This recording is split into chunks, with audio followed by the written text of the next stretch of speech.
निरंजन। कौन होता है निरंजन? जो सभी कषायों से रहित होता है, शल्य से रहित होता है, लेस्या से रहित होता है और साथ ही साथ जो मार्गणा, गुण स्थान इत्यादि से भी रहित होता है। फिर कैसा होता है? तो सर्व से रहित शुद्ध स्वरूप वाला होता है। जिस प्रकार से स्फटिक मणि अपने आप में शुद्ध होती है, उसी प्रकार से निरंजन शुद्ध चेतन आत्मा भी होती है। उसी का विशेष व्याख्यान करते हुए यहाँ बताया जा रहा, इसका व्याख्यान पहले बता चुके हैं। कषाय कितनी हैं, कौन कौन सी?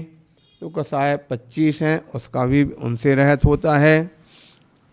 दूसरे नंबर पे शल्य, माया मिथ्या निधान, उससे भी रहित होता है। लेस्या 6, उससे भी रहित होता है। उसके बाद हम यहाँ पर आगे बताया जा रहा था वह संस्थान, संघनन इत्यादि से भी रहित होता है और साथ साथ 14 मार्गणा से रहित है। मार्गणाओं का व्याख्यान यहाँ पर चल रहा था। उस व्याख्यान के अंतर्गत यहाँ पर बता दिया गया था सबसे पहले नरक और नरक में क्या क्या होता है। तो नरक में सभी जो 20 प्ररूपणा के आधार पर बताया गया था कि 7 जो नरक हैं, 7 नरकों में क्रम से पटल 1, 3, 5, 7, 9, 11 और 13 पटल होते हैं। पटल के अलावा 84 लाख बिल होते हैं और बिल 3 प्रकार के बताए गए हैं। इंद्रक बिल, श्रेणीबद्ध बिल और प्रकीर्णक बिल। इंद्रक बिल जितने जितने पटल हैं उतने उतने इंद्रक हैं। उसके साथ साथ श्रेणीबद्ध भी है, उसके आधार पर 8 दिशा संबंधी श्रेणीबद्ध होते हैं। उसके साथ फिर आगे बताया गया इंद्रक, श्रेणीबद्ध और प्रकीर्णक, वह संख्या इनके अलावा इंद्रक और प्रकीर्णक के इंद्रक और श्रेणीबद्ध के अलावा सभी प्रकीर्णक होते हैं। इस प्रकार से जानना चाहिए। दूसरे नंबर पे बताया गया था दूसरी पृथ्वी में 25 लाख बिल होते हैं, 11 इंद्रक होते हैं और 6 शतानी अर्थात 2684 ये इंद्रक हैं। उसके अलावा शेष जो बचते हैं वो सभी मिश्र बिल अथवा जो है प्रकीर्णक होते हैं। इस प्रकार से यहाँ बताया। वहाँ की स्थिति उत्कृष्ट 3 सागर की और जघन्य 1 सागर की, ठीक है। इस प्रकार से तथा उत्सेध बताया पूर्वोक्त ऐसा जानना चाहिए। उत्कृष्ट उत्सेधो द्विगुण और तेषाम अवधि सार्धक क्रोश त्रयम अर्थात सार्ध क्रोश यानी आधा सहित 3 कोष यानी 3.5 कोष की जो है वहाँ पर अवधि ज्ञान का क्षेत्र होता है। इस प्रकार से इति एक रज्जु मध्य द्वय भूमि स्था, पहले दूसरे नरक का चल रहा था। एक राजू प्रमाण स्थान में 2 ये नरक होते हैं। इस प्रकार से यहाँ बताया। आगे कहते हैं द्वितीय रज्जु के मध्य में तीसरी पृथ्वी होती है। तीसरी पृथ्वी में कितने बिल होते हैं? तो बिलों की संख्या बताई थी 15 लाख और उसके पश्चात उसमें 9 इंद्रक होते हैं और 1476 ये श्रेणीबद्ध होते हैं। इसके अलावा शेष जो निकालने पर बचते हैं वो सब कौन से होते हैं? प्रकीर्णक होते हैं। यहाँ पर लेस्या में कापुत लेस्या का जो है जघन्य अंश होता है और नील लेस्या का उत्कृष्ट अंश हो जाता है। इस प्रकार से यहाँ पर बता दिया गया। वहाँ पर जघन्य एवं उसके सागरोपमान प्रमाणम। अब उत्कृष्ट है सप्त सागरोपम प्रमाणम, वहाँ पर स्थिति जघन्य कितनी 3 और उत्कृष्ट कितनी 7 सागर की है। जघन उत्सेद 15 धनुषीम, जघन उत्सेद कितना वहाँ पर 15 धनुष, 2 हाथ और 12 अंगुल, इस प्रकार से जानना चाहिए। उत्कृष्ट उत्सेद तद द्विगुणा धनुषी, और उत्कृष्ट उससे इससे दोगुना लगा लेना चाहिए, अर्थात 31 हाथ होता है। और एक सवा क्रोश यो अवधि भवती, अवधि ज्ञान कितना है नहीं, यहाँ पर शायद 3.5 था, यहाँ पर 3 होना चाहिए, त्रियो अर्थात 3 कोष का। अब यहाँ पर तृतीय रज्जु मध्य, जो तीसरे राजू के मध्य में पंक प्रभायाम चतुर्थ भूमो बिलानी 10 रक्षा है। पंक प्रभा नाम की चौथी पृथ्वी है, उसमें बिलों की संख्या 10 लक्षा 10 लाख। एतेषाम मध्य इंद्रक संज्ञानी 7, इस प्रकार से वहाँ पर इंद्रक कितने हो गए 7 हैं। श्रेणीबद्धानी सप्तशतानी, और श्रेणीबद्ध कितने 700 होते हैं। अन्यानी और अन्य पुष्प प्रकीर्णक मिश्र संज्ञानी, पुष्प प्रकीर्णक और मिश्र संज्ञा वाले, इनके अलावा शेष वो होते हैं। आगे नील लेस्या मध्यम अंशा, और वहाँ पर कौन सी लेस्या पाई जाती है, नील लेस्या का मध्यम अंश पाया जाता है। जघन उत्सेदा सायो पूर्वोक्ता, जघन उत्स्योत जो पूर्व में बताया था कितना, पहले जो उसका उत्कृष्ट बताया था यानी 31 धनुष, ठीक है। उत्कृष्ट उत्सेदा धनुषी 62, और उत्कृष्ट उत्सेद कितना उससे दोगुना यानी 62 हाथ हो जाता है। इस प्रकार से जघन नहीं हाथ, अभी पहले हाथ चल रहा। जघन आयु पूर्वोक्तम, जो पूर्व में बताई हुई उत्कृष्टम 10 सागरूपम, उत्कृष्ट 10 सागर की है। सार्ध कोश 2 अवधि भगवती, और जो अवधियन कितना आधा अधिक 2 यानी 2.5 कोश का। इति चतुर्थ नरक भूमौ, इस प्रकार से जो है चौथे नरक की भूमि का व्याख्यान हो गया। अब आगे बताते हैं चतुर्थ रज्जु मध्य, यानी चौथे राजू में कौन सा 5वां नरक है। पंचम भूमौ बिलानी 10 लक्षा, जो 5वां नरक है उसमें 3 लाख बिल हैं। एतेषां मध्य पंचेंद्रा कहा, उसके जो इंद्रक हैं कितने हैं 5 हैं। श्रेणीबद्धानी 6 अधिके 2 और श्रेणीबद्ध जो बिल हैं वो कितने हैं 260, ठीक है। और उद्धरितानी मिश्र रूपाणी, और उसके अलावा शेष जो है उसके निकालने के बाद शेष बचते हैं वो सभी है मिश्र रूप से जानना चाहिए।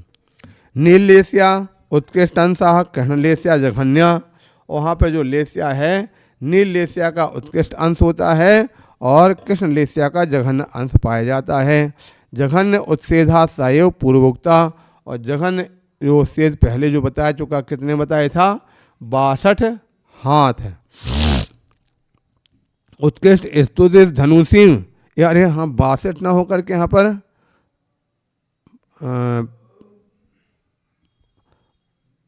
उत्कृष्ट उत्सेद धनुषी 125, 62 यहाँ पर हस्त के स्थान पर वो धनुष होना चाहिए, लेकिन उसमें हस्त लिखा हुआ है। 31 हाथ फिर 62 हाथ, अब यहाँ पर सीधे 125 ये धनुष आ गया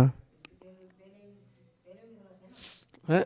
पहले में हाथ आ रहा था, इसी में आ रहा धनुष। हाँ उसके पहले में हाथ आया था, उसके पहले भी हाथ आया था। हाँ आगे बताते हैं तो 125 धनुषिम। जघन्य आयु पूर्वोक्तम एवं, पूर्व में बताई हुई वसना जानना चाहिए। उत्कृष्ट आयु 7 10 सागरूपम, यानी 17 सागर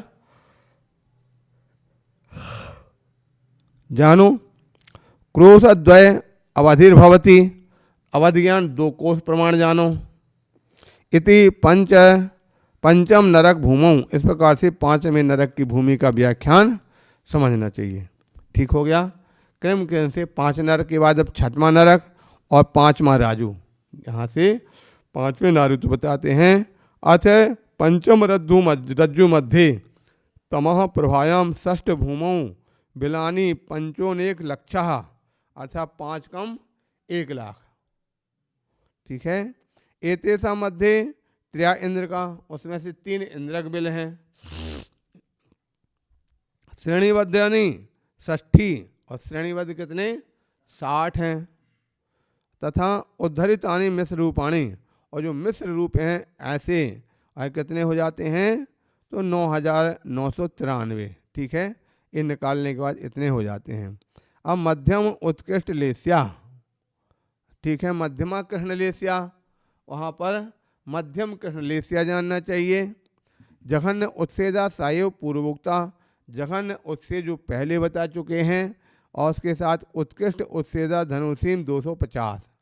ठीक है। पहले में 125 धनुष बताया था, अब इसमें दुगना 250 धनुष जानना चाहिए। जघन्य आयु प्रमाण पूर्वोक्तम एवं, जघन्य आयु पूर्व बताई है वो जानना चाहिए। एवं उत्कृष्ट आयु 22 सागरोपम, 22 यानी 22 सागर की उत्कृष्ट स्थिति जानना चाहिए। तथा सार्ध कोश अवधिर भवेत इति षष्ठ नरक भूमि, इस प्रकार से कहते हैं सार्ध कोश मवधिर भवती।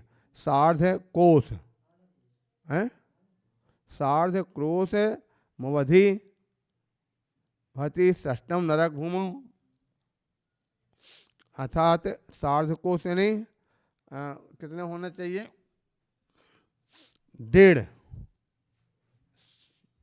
ठीक है। हाँ, सार्ध कोश मवधि आधे सहित 1।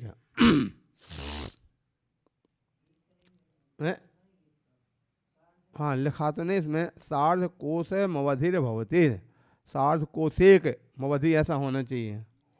तो इस प्रकार से है बिलानी।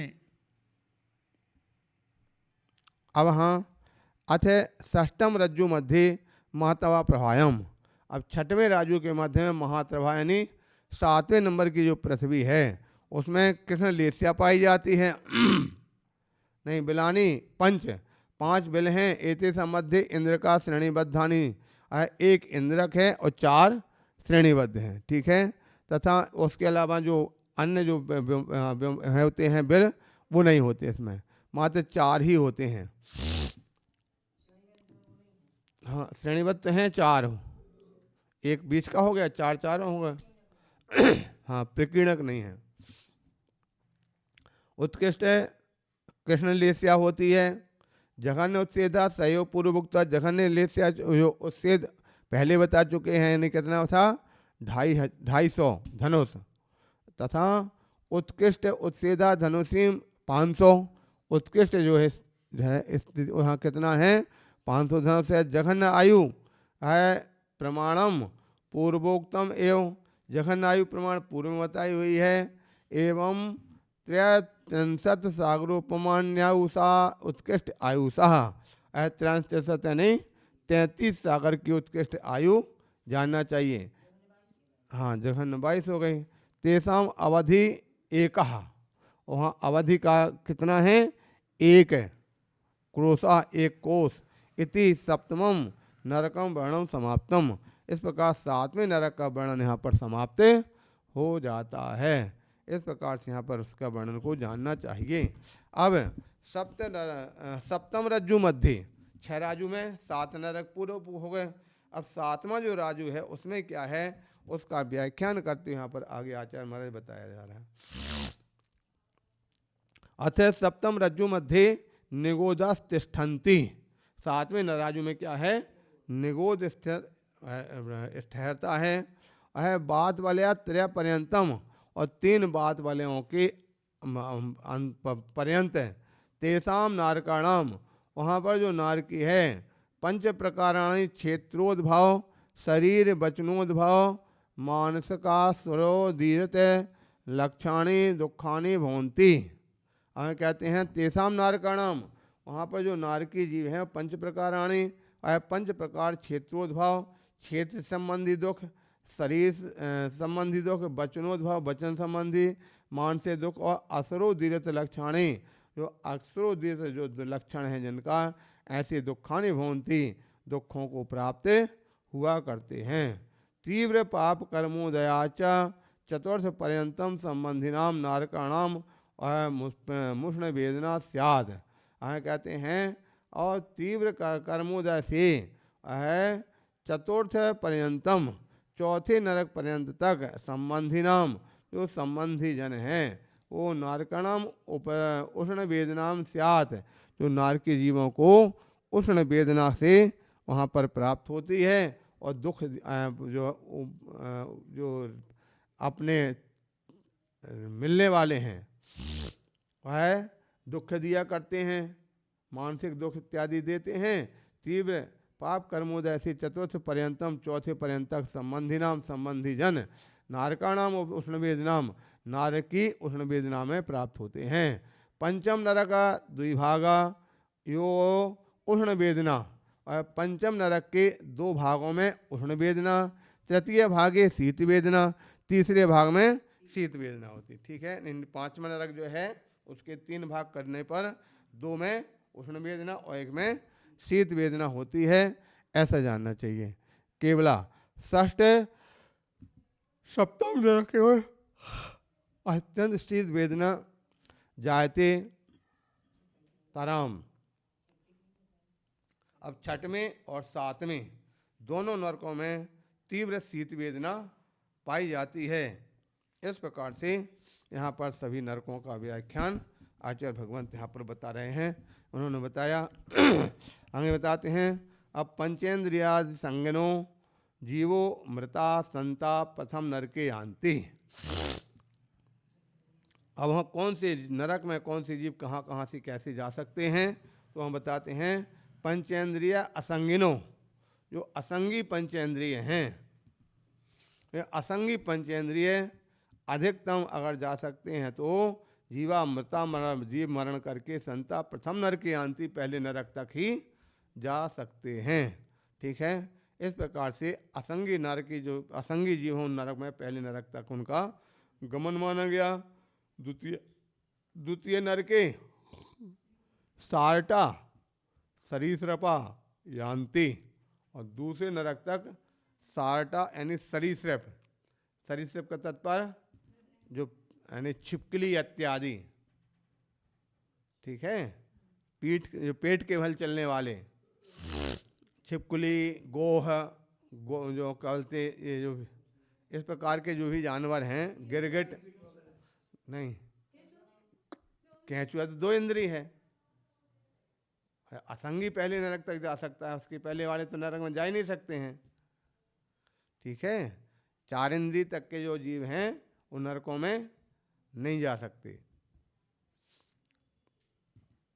न नरकों में जा सकते न देवों में जा सकते। अच्छा, देवों में तो शायद 1 इंद्री भी जाता है, नहीं देव 1 इंद्री बन जाता, हाँ देवों में जाता नहीं है।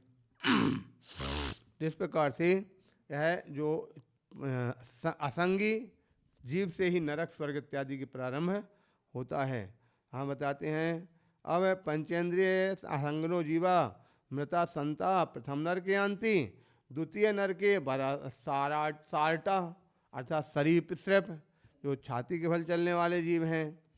पक्षिणा तृतीय, तीसरे नरक तक पक्षी जा सकते हैं। और सर्पो रोगा चतुर्थे यान्ति, सर्प जो है कहाँ तक, चौथे नरक तक जा सकता। सांप इसके पश्चात है सिंहा पंचमा यान्ति, और शेर 5वें नरक तक जा सकता है। षष्ठयाम भूमौ पाप स्त्रियो व्यभिचारिण्यो गच्छन्ति, और 6वें नरक तक पापिन जो व्यभिचारिणी स्त्री हैं वो 6वें नरक तक जा सकती है। इसका मतलब शेर से भी ज़्यादा खतरनाक है। शेर 5वें तक जा रहा, स्त्री 6वें तक जा रहे हैं। सत्तायाम भूमौ पाप कर्मो देता मनुष्या मत्याश्च मृता यान्ति। और 7वें नरक में पाप कर्म के उदय से मनुष्या, यानी मनुष्य दे रहे, यहाँ पे पुरुष शब्द देना चाहिए, ठीक है। तो पुरुष जो है 7वें नरक तक जाता है ऐसा। और मत्याश्च मृता, और मत्स्य, मत्स्य मतलब मगरमच्छ है, वो भी मर करके 7वें नरक तक जा सकता है। इस प्रकार से यहाँ पर गति गमनागमन की प्रक्रिया, जाने की प्रक्रिया बता दिया। आगे बताते हैं, अब 7म नरक यान्ति श्रता मनुष्या न भवन्ति। अब मर करके जो नरकों से निकल करके जीव क्या क्या बन सकते हैं, इसका व्याख्यान करते यहाँ पर बताया जा रहा। वे कहते हैं 7म नरकान निःसृता मनुष्या न भवन्ति। 7वें नरक से निःसृत यानी निकलने वाला जो जीव है वह मनुष्य न भवन्ति, मनुष्य नहीं हो सकता है। किंतु तिरंचः सिंहादयो जानते, और शेर आदि जो क्रूर तिरंच है ऐसा क्रूर तिरंच बनता है। तथा संयमनश्च भवन्ति, और संयम को धारण कर सकता नहीं है। तथा केवल ज्ञानम न प्राप्नुवन्ति, और केवल ज्ञान प्राप्त कर सकता नहीं है। छूट गया क्या? 6 नरकांत नरगता केवल मनुष्य यान्ति। 7म संयमम न प्राप्त, संयम प्राप्त नहीं होता है। तथा 5मान नरगता मनुष्या, और 5वें से निकला हुआ मनुष्य बन सकता। 6वें में मनुष्य बनता है लेकिन संयम धारण नहीं करता है। पहले का नहीं, 7वें का, 7वें का क्रूर तिरंच बना, 6वें का निकला मनुष्य बनता है लेकिन संयम धारण का नहीं कर पाता, ठीक है। अब 5वें से निर्गता मनुष्या संयमनश्च भवन्ति, 5वें का निकला हुआ संयम को धारण कर सकता है। केवल ज्ञानो न प्राप्नुवन्ति, केवल ज्ञानी नहीं हो सकता है। 4th नरक गता आगता मनुष्या संयमनो मोक्षगामनो भवन्ति, और 4थे नरक से निकला हुआ संयम को धारण करके केवल ज्ञान प्राप्त करके और जो है मोक्ष को प्राप्त हो सकता। किंतु तीर्थंकर न भवन्ति, तीर्थंकर बन सकता नहीं है, ठीक है। द्वितीय प्रथम नरकेभ्यो नरगता मनुष्या संयम तीर्थंकराश्च भवति। तीसरे, दूसरे और पहले नरक से निकला हुआ जो है जीव, वो क्या संयम को धारण कर सकता है और तीर्थंकर पद को भी प्राप्त कर सकता है। इस प्रकार से यहाँ पर जानना चाहिए, ठीक है। और उसके पश्चात बस